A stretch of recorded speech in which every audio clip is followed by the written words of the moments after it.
interview, Sharmila Tagore, deuxième.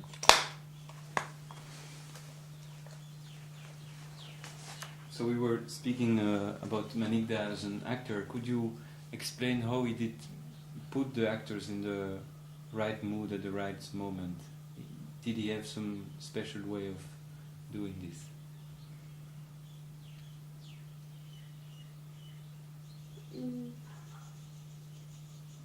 He always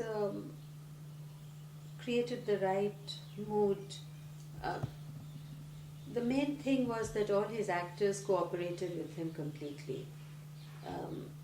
I mean, if one knew that we were working with Ray, we always looked forward to it. We did everything to... So we were already in the right mood. I mean, whatever we were asked to do, we did it quite well.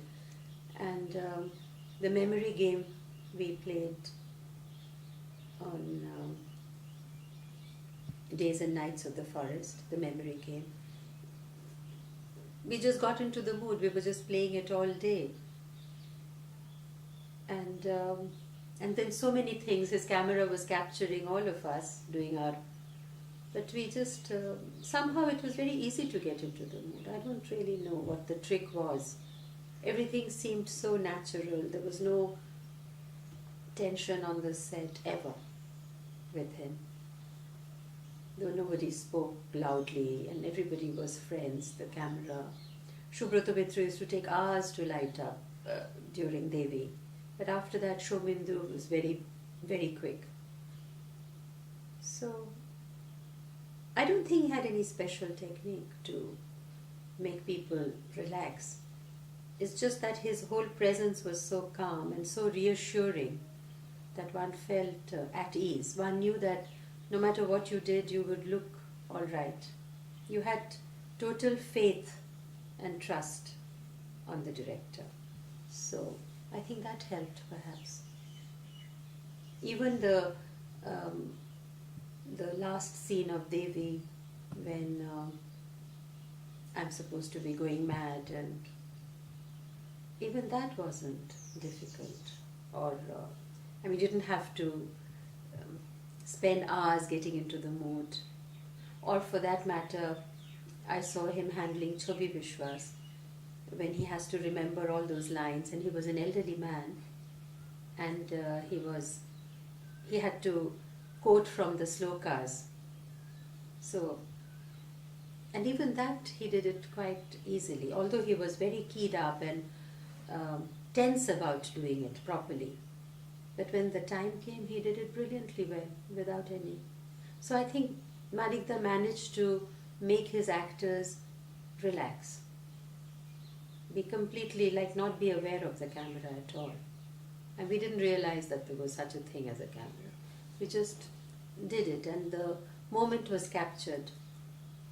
So I think that, I mean, a lot of directors make you very tense.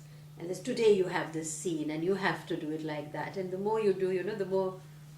There was no such feeling with Manikda. It was just another day. And another fun day. We all enjoyed doing. The most difficult scene was quite easy and yet made us very happy, and it was like one big picnic working with him.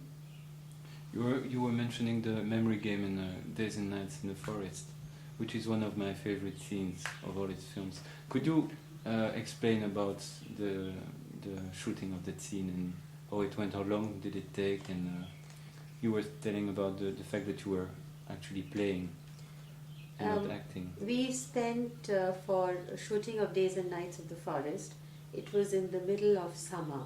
It was really, really very hot. We were shooting in a place called Ranchi. It was very hot. So we used to start shooting at about 6 in the morning and finish by 9. And then nothing till 3:30 again in the evening, around 3 o'clock till 6 o'clock. That was the schedule. All day we used to just, sit there and do nothing. So there was Shubhendu, there was Shomitra, there was Robi Ghosh, and there was Boshi Chandragupta, who was Manikda's art director and his closest friend. So we would just sit and talk, and Soumitra would recite poetry. So what I'm trying to say, that we became very good friends. And so when we were shooting this memory game, it was like all of us knowing each other. And we were allowed to do whatever we wanted to do. Like Robi Ghosh decided to wear his dark glasses and, play around with his dark glasses and Shobitru. So, we had wonderful memories of that outdoor. There was so many things going on in that outdoor, you can't believe. We had a lovely time. And of course, it's a very complex scene. But while we were shooting it, it was again like a picnic. I'm very sorry to disappoint you, but it was really not shot in a very difficult way. The script was there, and Manikdan knew exactly what he had to do, how he had to move his camera. But while the shooting happened, we were all very easy. Except that it was a perfect day, and everybody, all those people who acted, we remained friends forever.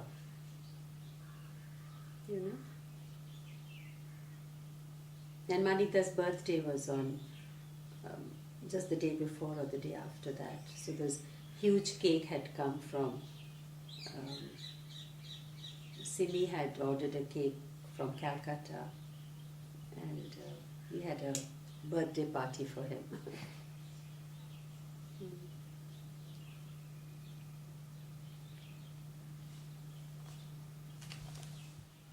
Before that, before Ray, in Bengali cinema, it was more like theatre. People had lots of dialogues and lots of dramatic way of speaking. Ray introduced the colloquial way of speaking. That when you speak, sometimes you use a word of English, sometimes you have a very, not the way, like Bengali has a written. When you write it differently. When you speak it, it's colloquial, it's different. And a lot of theatre and cinema was more like the written way, which was a more classical way of speaking. But Ray changed that. He invented this new language, which people, to begin with, didn't like it very much. They thought it was slang.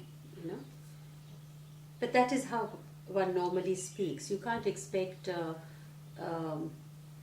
pan, you know what pan is, or somebody from the roadside, a rickshawala, to speak a way a landlord would speak.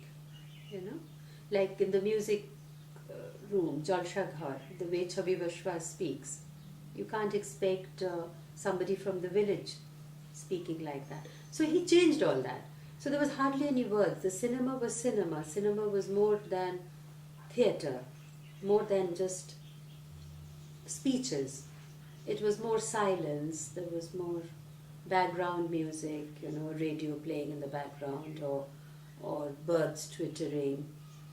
So all that was actually done by him in India.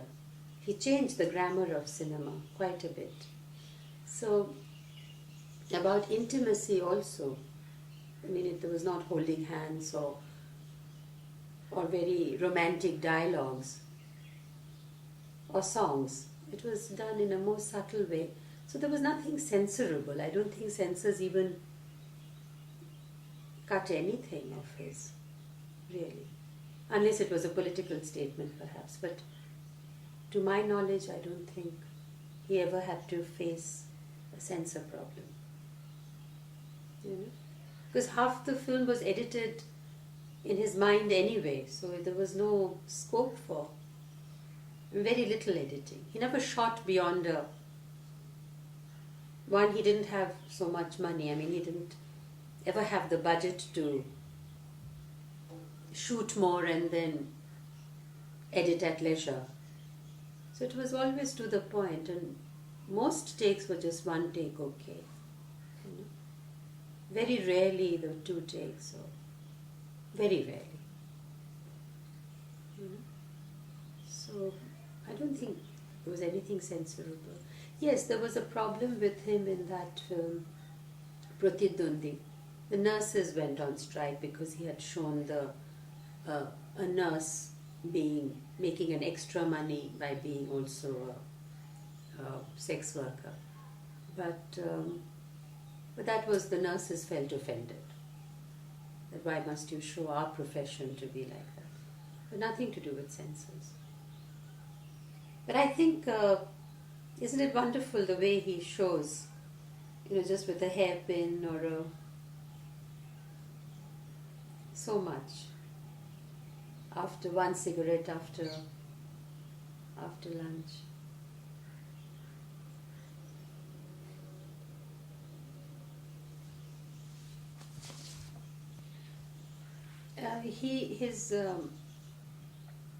His frame was very important to him. I think he was also an artist. He was a commercial artist, and so he always placed the camera. Like with me, he would always be a little above the, higher. Not like your camera, which is a little lower. So that's where he thought was most flattering for my face. And so I think he will observe you, and then he will write the dialogues according to you, so that the dialogues suit you, your personality. And he would place the camera where he could capture your expression, because all of us speak differently and have different expressions. So having done that, he got the best out of his so his camera would be placed accordingly, and the camera moved. So whatever we were doing, camera was him, and he managed to capture that. I mean, he never tried to change a hill. I mean, like I believe Bridge on the River Kwai, I mean, the whole hill was demolished or rebuilt. He never tried to do that. He just placed the camera in such a way that he got the best of the scene. Also, he had a lot to do with the sets also. So he chose a particular tree. In Days of the Night of the Forest, the tree, there's a lot of scenes between us. So the tree was a character, and the tree was used in the scene. So I think that's how he. And but I've heard Sanjeev Kumar, who worked in his Shatranj Ki Khiladi, he said that he wasn't allowed to move, and people subsequently, when he was not keeping very good health, and he couldn't, he became more inside the house, so to speak. His camera didn't move very much. Then he became a little more fastidious, didn't allow the characters to move freely. At least Sanjeev Kumar complained that, if I had to have a cup of tea, I couldn't bring the cup here, or it had to come here. But I had never experienced that. And I've heard only one actor complain. I mean, I haven't heard anybody else. So I don't think he was very involved with somehow the camera moved, and he adjusted the camera movement according to. He never made the actors conscious. He'd scold his cameraman, and often he operated himself. When he was well, he operated himself. So he caught those things.